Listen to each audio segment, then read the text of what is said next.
Boa noite a todos. Boa noite. Hoje, 20 de janeiro de 2020, olha que bonitinho. Nós estamos reunidos para estudarmos a obra O Consolador. Nós vamos estudar hoje o 3.5, mediunidade. Vamos iniciar fazendo a nossa prece de abertura? Querido amigo Jesus, amor de nossa vida, é sempre com muita alegria que aproveitamos essa oportunidade que o Senhor nos dá de estarmos reunidos em um só, em torno da obra O Consolador, que também é em torno do Teu Evangelho. Pois a obra, Senhor da vida, trazida pelo nosso irmão Emmanuel, nos convida constantemente à nossa reforma moral, a nos tornarmos homens de bem. Muito obrigada, amor querido, por essa oportunidade, e te rogamos que os teus mensageiros, os nossos amigos espirituais, possam uma vez mais conduzir o nosso trabalho, nos inspirando para lições tão grandiosas. Graça te damos, Senhor. Então vamos lá? 382. Qual a verdadeira definição da mediunidade? A mediunidade é aquela luz que seria derramada sobre toda a carne e prometida pelo Divino Mestre aos tempos do Consolador, atualmente em curso na Terra. É aquela passagem que diz assim: se me amais, guardai os meus mandamentos, e eu pedirei a meu Pai para enviar um outro Consolador. Ele vos fará lembrar de tudo o que eu vos tenho dito, e vos ensinará outras mais. Estará em vós, e com ele eu estarei. Então, atualmente em curso na Terra, a mediunidade é aquela luz que seria derramada sobre toda a carne, prometida pelo Divino Mestre aos tempos do Consolador, atualmente em curso na Terra. A missão mediúnica, se tem os seus percalços e as suas lutas dolorosas, é uma das mais belas oportunidades de progresso e de redenção concedidas por Deus aos seus filhos misérrimos. Porque o que acontece? Qual é a maior dificuldade do terrícola? Entender que ele é um espírito. Entender que tudo na vida é transitório. Entender que ele não é corpo, que ele é espírito temporariamente vivendo uma experiência terrestre. Que ele não vai viver eternamente nesse planeta, eternamente com essa família, eternamente com essa dor, eternamente, não vai. Essa é a nossa maior dificuldade. Para um médium, ele tem um recurso muito grande para ver o óbvio. Se ele é vidente, ele vai ver espírito. A primeira informação: ninguém morre, porque a pessoa está mais viva do que nunca. Quer mais alguma lição? Se o espírito fala através do teu órgão fonador, você, além de ceder o órgão fonador, você vai sentir as dores morais do espírito. Quer lição maior do que você sentir na própria carne? Que a vida não cessa, nem a dor, quando não bem trabalhada e digerida? Às vezes as pessoas dizem assim: é muito difícil ser médium. Meus irmãos, todos recebemos influências espirituais. Todos, sejamos médio ostensivo ou não, recebemos. A diferença é que o médio ostensivo, se ele tiver um pouco de estudo, ele tem informação para identificar a influência. Se ele tiver uma informação consciente, se ele tiver vigilante, se moralizando, ele consegue identificar as influências, tanto para com ele quanto para quem está em torno dele. Uma pessoa que não é médio ostensivo e que não é uma pessoa moralizada, ela também vai receber influência, com uma diferença: ela não vai conseguir distinguir nada. Ela até mata, Ela pode até se prostituir. Então, todos nós recebemos influência. O médium, é como diz aqui o nosso irmão, ele diz assim, a missão mediúnica, se tem os seus percalços, porque tem, e as suas lutas dolorosas, é uma das mais belas oportunidades de progresso e de redenção concedidas por Deus aos seus filhos misérrimos. Porque a nossa condição moral é de filhos pobre, miserável. De quê? De amor, de bem. Nós somos miseráveis de amor. A gente não sente prazer em amar, a gente não sente prazer em ser bom, a gente não sente prazer em acolher, a gente não sente prazer em abraçar, a gente não sente prazer em compartilhar, a gente não sente prazer em silenciar se alguém fere. Eu quero revidar, eu quero gritar, eu quero berrar, eu quero bater, eu quero articular, eu quero fazer... Então, nós somos misérrimos quando fala de equilíbrio e de moral. As condições do terrícola. Isso que ele diz, olha, é uma das mais belas oportunidades de progresso e de redenção. Eu tanto posso progredir como eu posso me redimir utilizando a mediunidade. A mediunidade, ela é uma maternidade. Você imagina o médium psicofônico ostensivo? Ele vai para uma reunião mediúnica, ele sente as dores, as náuseas, o ódio, a dor, o choro, ele sente tudo. E é como se fosse assim, tu estás sentindo na pele a escolha do outro, escolha diferente. Ou vai querer chegar aí também? Sendo luz que brilha na carne, a mediunidade é atributo do espírito. Então, não me venha perguntar se o gato é médium, se o cachorro é médium. Ah, mas ele vê. Aí o cachorro vai olhar pro espírito e dizer uau, uau, uau, uau, uau. Aí ele olha para ti e diz uau, uau, uau, uau, uau, uau. Porque médium é aquele que vai mediar o mundo físico com o mundo espiritual. O cachorro não tem capacidade, nem o gato. Ah, mas ele vê, mas ele não está mediando. Ele não está mediando. E ele nem identifica se é encarnado ou se é desencarnado. Ele pode identificar que tem alguém seguindo o dono dele que incomodou ele. E ele vai latir. É só um aviso para você. Sendo luz que brilha, então ele diz que a mediunidade é um atributo do espírito, com E maiúsculo. Patrimônio da alma imortal. Patrimônio. Então, é um atributo do espírito. Conceição, e por que todo mundo não é médium? Quando a gente encarna, nós entramos um troçozinho tão apertadinho, chamado corpo físico, tão tapado, que a gente fica limitado a 5 sentidos. Mas o espírito enxerga tudo. Mas quando ele entra na carne, que ele precisa reencarnar, ele perde toda a sua, vamos dizer assim, ele perde todo esse atributo. Porque é necessário, ele vai mergulhar na carne, ele vai passar pelas provas da matéria.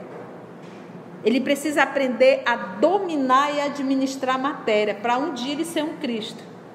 Então, o que ele faz aí? Então, você entra na carne e você fica ali limitada. Para o médium ele tem uma predisposição no organismo dele. Para ver, para ouvir, para entrar em transe de psicofonia, para um fenômeno de materialização, de efeitos físicos. Ele tem uma predisposição orgânica. Então, se veio radicado no organismo dele uma predisposição no organismo, uma predisposição para a mediunidade, isso quer dizer que ele tem uma missão nessa área. E que o papai deu como se fosse um professor para ajudar tu a dar uma acelerada, que já está bem atrasado, mais do que o outro que não tem. Quantos de nós buscamos um centro espírita por causa de uma mediunidade? Ou por conta de uma obsessão? Dificilmente as pessoas buscam o espiritismo com um propósito. Eu vim aqui para eu estudar, para eu moralizar, para eu ser útil. Não, eu vim aqui para resolver meu problema. Estou com um problema, eu quero resolver. Senão não estaria aqui não. A maioria é isso. Atendo gente todo dia. Então o papai traz na ponta da orelha, ele puxa assim pela orelha, ele dá aquela rodada e vem trazendo a gente na ponta do pé, por um ato de amor. Porque se aparecesse um espírito para um administrador público, assim, na lata dele, tu vai morrer, viu, desgraça? E tu vai ter que prestar conta de tudo que tu tá fazendo. Mas ele bem lúcido, assim, 8 horas da manhã, sabe? Eu duvido se não ia balançar ele. Parecia ser um espírito, assim, com um carão, assim, na frente dele. E detalhe, se tu continuar, tu vai se ver comigo. Amanhã eu volto de novo. Ou tu toma jeito. Só que o que acontece? Aí você vai perguntar, ele estaria aí infringindo o livre-arbítrio? Estaria. Então, para o médium vidente, ele vê, não é nem o médium vidente, ele tem flashes. O médium vidente, ele vê toda hora. Mas tem aquelas pessoas que chegam, que tiveram aparição. No caso da aparição, você viu uma aparição. Então, é a misericórdia divina te dando uma jeito, viu? O tempo está acabando. Ainda há pouco, conversando com uma amiga no telefone, ela me ligou. Eu digo, amiga, é o seguinte. Ela diz, que eu só estou com saudade, doida para voltar para o mundo espiritual. Eu digo, olha, amiga, é o seguinte. Reencarnar na Terra agora é um luxo. Reencarnar na Terra, no planeta Terra, essa turma que está chegando, agora é um luxo. E a coisa está selecionada mesmo a dedo. Então, já que nós estamos por aqui, vamos aproveitar para ver se a gente toma jeito. Senão a gente não volta mais, não. Acabou a festa. O índice maior de morte não é dos idosos, são dos jovens. 15 a 23 anos de idade. Está morrendo mais jovens do que idosos. Por quê? Estão estourando a boca do balão. Vieram, última oportunidade, e continuam se atropelando, achando que são Deus, desafiando Deus. Está morrendo. E não é só de acidente ou de qualquer outro tipo de droga, não. É até de câncer, rebeldia. Então é isso que a gente tem que parar para entender. Gente, eu estou aqui, deixa eu aproveitar. E se eu tenho a mediunidade, de uma forma bem leve, bem sutil, que eu possa aproveitar isso como mais um recurso que Deus está me dando para me mostrar o óbvio. Olha, eu vou te levantar só um pedacinho do pano aqui, ó, para te ver a tua realidade. Aí levanta só um pouquinho, a gente vê só uns quadros, umas besteirinhas, e diz, vou abaixar para não te assustar. E lamba os beijos que eu estou te mostrando, só coisa boa. Se eu te levantasse esse outro lado, tu ia ver o que é inferno. E ainda assim a gente faz bico. Patrimônio da alma imortal, elemento renovador da posição moral da criatura terrena, enriquecendo todos os seus valores no capítulo da virtude e da inteligência. Sempre que se encontre ligada à mediunidade, aos princípios evangélicos na sua trajetória pela face do mundo. Então a mediunidade é bênção ou é castigo? Desde que eu saiba aproveitá-la ao meu benefício. Vamos para 383? É justo considerarmos todos os homens como médiuns, porque lá em Allan Kardec, quando ele pergunta sobre a mediunidade, ele diz que todos recebemos em um grau qualquer. Todos os somos em um grau qualquer. Mas ele faz a observação: raros são aqueles que dela, da mediunidade, não tem nenhum rudimento. Raros. Então quer dizer que existem pessoas que não têm nem rudimento. São raros, mas existem. Então logo eu não posso dizer que 100% da humanidade são médiuns. 100% da mediunidade são médiuns. Não posso. Eu posso dizer talvez 99,99%.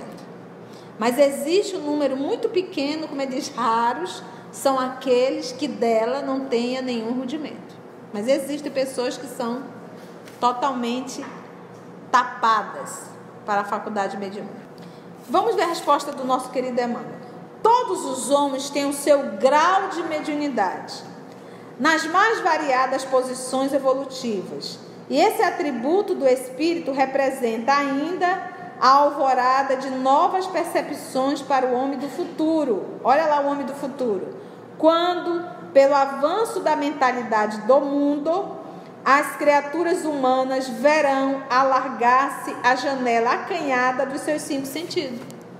Então, meus irmãos, nesse processo de evolução, o corpo físico vai passando por adaptação. E será um fenômeno natural, faculdade mediúnica. Não vai ter esse negócio de saudade, onde está meu pai, onde está minha mãe, onde está meu irmão, onde está meu filho, chorar desesperadamente porque o filho morreu e a criatura acha que acabou tudo. Acabou. Eu vou ver, eu vou conversar, eu vou falar. Isso vai ser um fenômeno natural. Mas para isso é necessário a humanidade ter o quê? Ele diz aqui, ó. Quando pelo avanço da mentalidade do mundo. Porque a gente ainda acha que espírito é fantasma, a gente sai correndo. Falta o quê? Maturidade. Maturidade.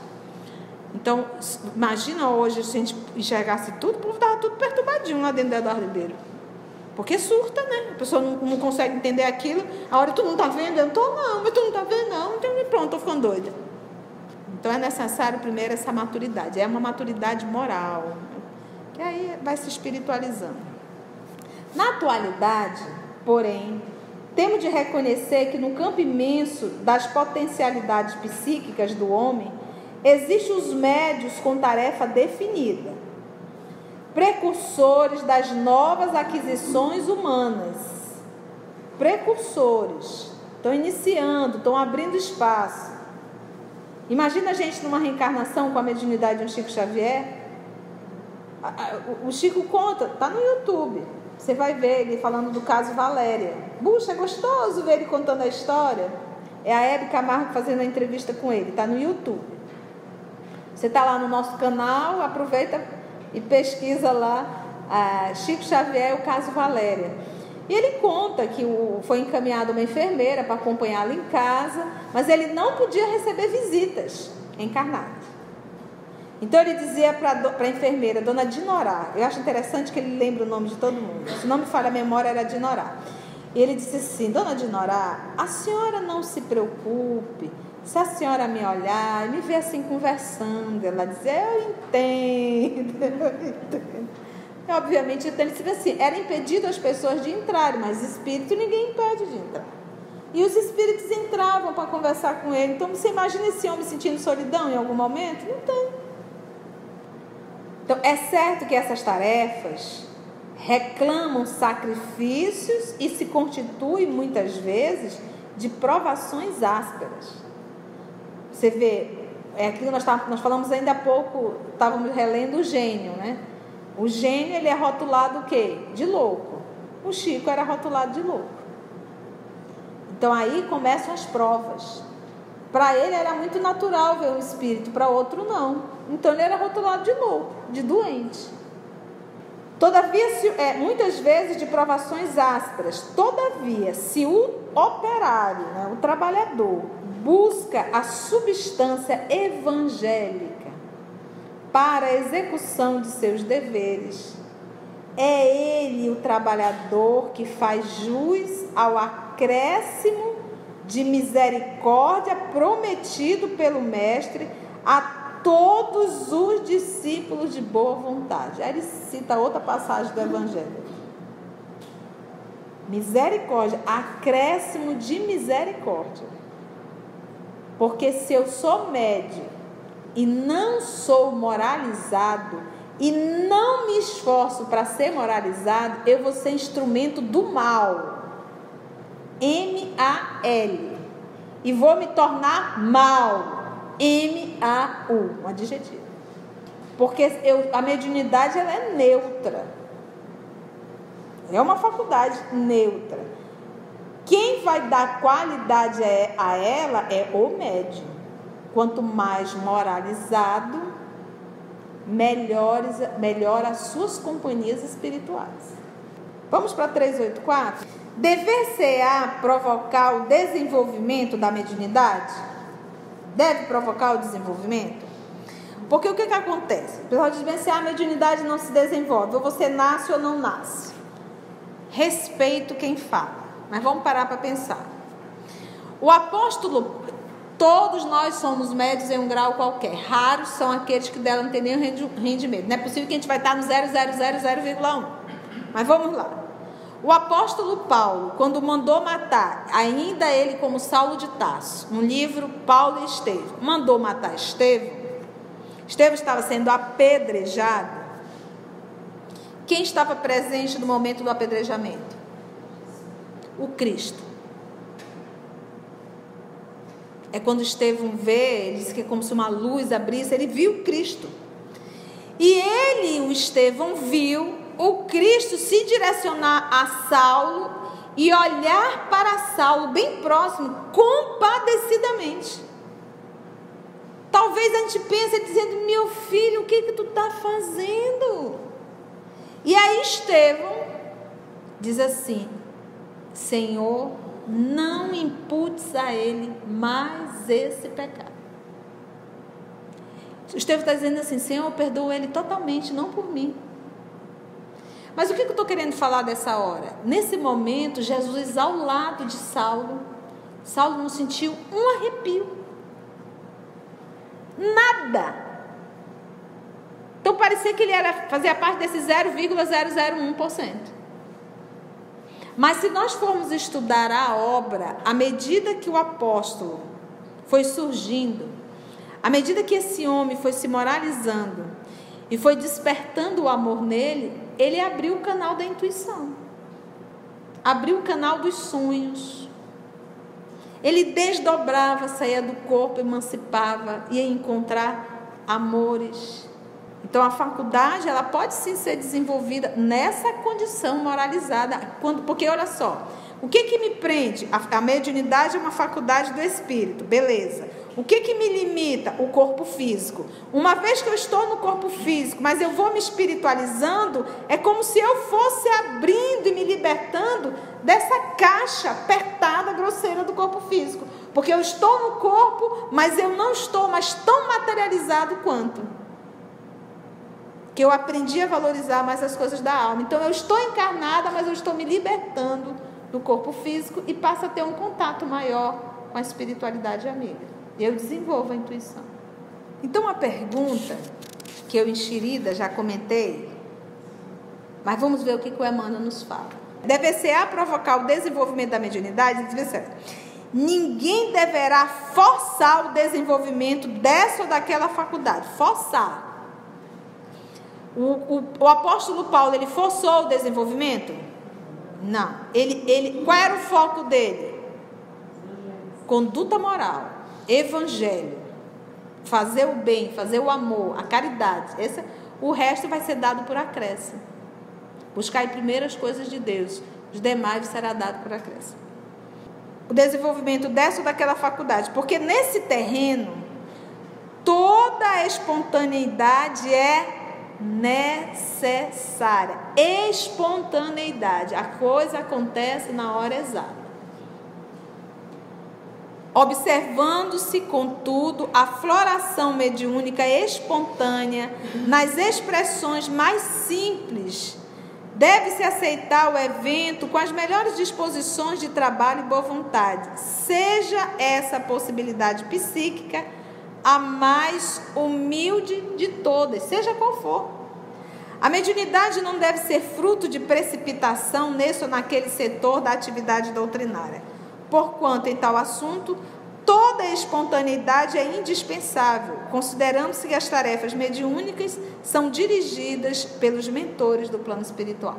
Olha, eu fiz o curso de mediunidade, na época eu acho que era 3 ou 6 meses, que hoje eu olho assim, meu Deus, como é que a gente pode fazer um curso de mediunidade de 3 ou 6 meses? Isso é coisa de 3 ou 4 anos. Você tem que estudar o livro dos médiuns, para que você possa entender essa ciência da mediunidade. Mas então, fomos para a prática mediúnica e não apareceu nada. A única coisa que me dava era a vontade de desistir. Eu não queria estudar mediunidade, eu não queria esse negócio de conversar com os espíritos, eu queria estudar o evangelho, eu queria estudar as leis, eu queria estudar espiritismo, mas não tinha muito, eu não queria estudar isso. Então, várias vezes pensei em desistir. Uma amiga muito lúcida, que era coordenadora, nossa irmã Araguaci, que eu tenho um carinho muito grande por ela, na época, então, como coordenadora, ela nos disse assim: minha filha, pelo menos acabe o curso como um processo de disciplina. Finalize o curso. Finalizamos o curso, não surgiu mediunidade, às vezes saía com mal-estar, um negócio que eu não sabia explicar muito bem o que era, e tudo bem. Nós trabalhávamos então na enfermaria. Na enfermaria me deram, não sei porquê, já trabalhávamos ali um tempo, então me deram o microfone para ler o Evangelho. E terminava a leitura do Evangelho, ficava silêncio, depois me davam o microfone para nós fazermos a prece de encerramento. E eu fazendo aquele trabalho, e eu me sentia tão bem fazendo a prece, me dava um negócio, uma felicidade, uma coisa, né? E aí a nossa Reginalda, com muito carinho, Reginalda também já está no mundo espiritual, uma trabalhadora maravilhosa do Cristo, ela trabalhava com a gente e disse assim: minha filha, você já percebeu que a sua prece não é feita por você? Ela tinha percebido e eu não. Então a mediunidade, ela chegou na nossa vida de uma forma tão suave que eu nem percebi.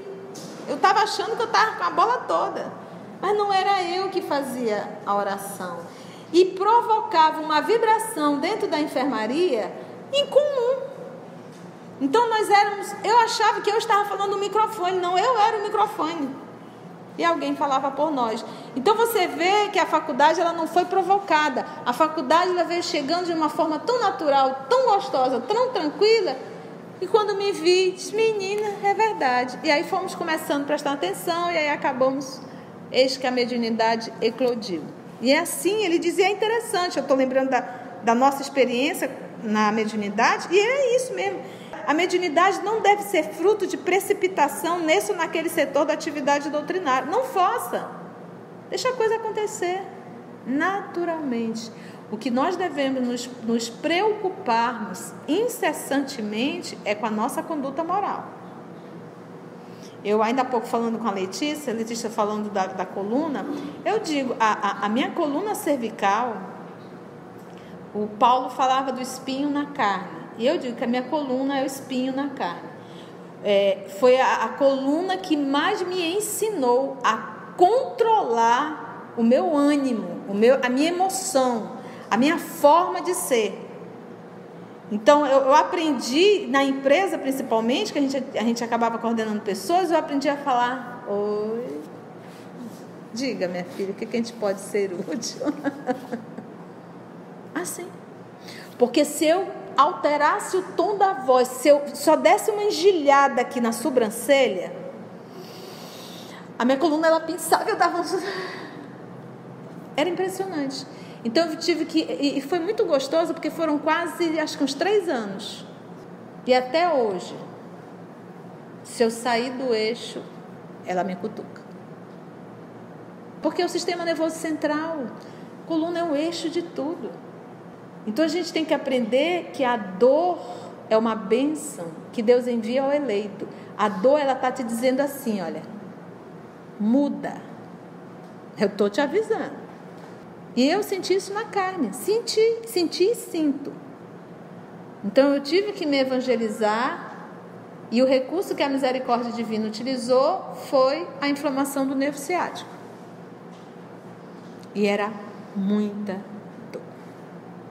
Foi 1 ano para sair da crise totalmente. Depois de sair da crise, ela ficou lá. Se eu voltasse ao passado, ela me avisava. Aí eu digo, eu tenho que me evangelizar na força, na dor.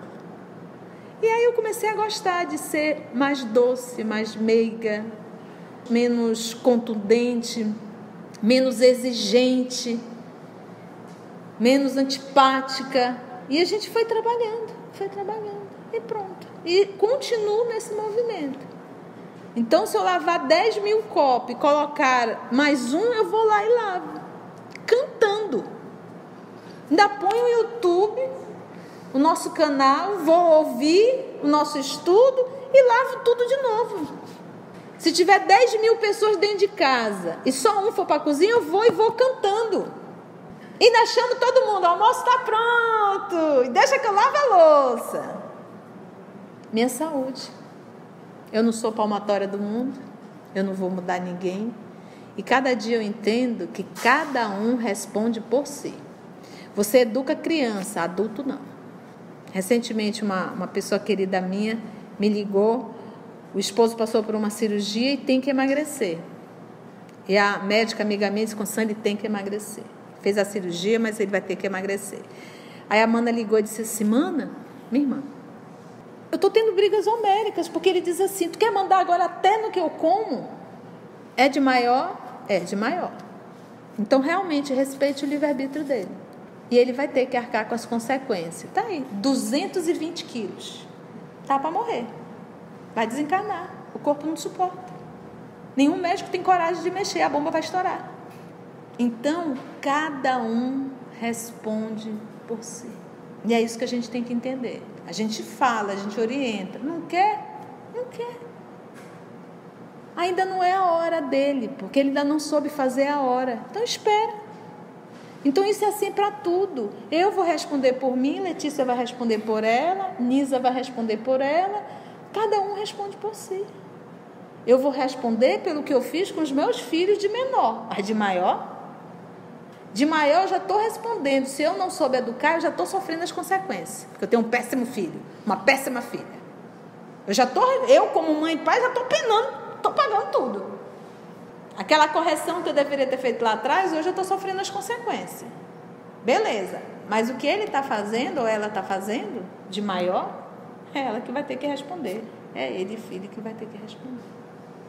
Então, é esse tipo de situação que a gente tem que começar a entender. Eu não sou Deus, nem Deus faz isso. Deus não chega comigo, põe a ponta porque ele não tem dedo, né, gente? Mas vamos supor, não põe a ponta do dedo de você tem que isso, você tem que ser aquilo. Não põe. Ele colocou a lei dentro da consciência, põe o nosso anjo da guarda para ainda dar um toque, mas cada um faz se quiser. E lembra que a característica do terrícola é qual? Rebeldia. E renitência no mal. Renitência no mal. Nós somos espíritos milenares fazendo mal. Dói a gente ouvir isso. Eu sou terrícola também. Por isso é que hoje eu me aperto um pouco mais. Não dá, Conceição. Acabou, filha. Tu já está milênio nessa coisa, vai continuar esse ser antipático? Dá um tempo.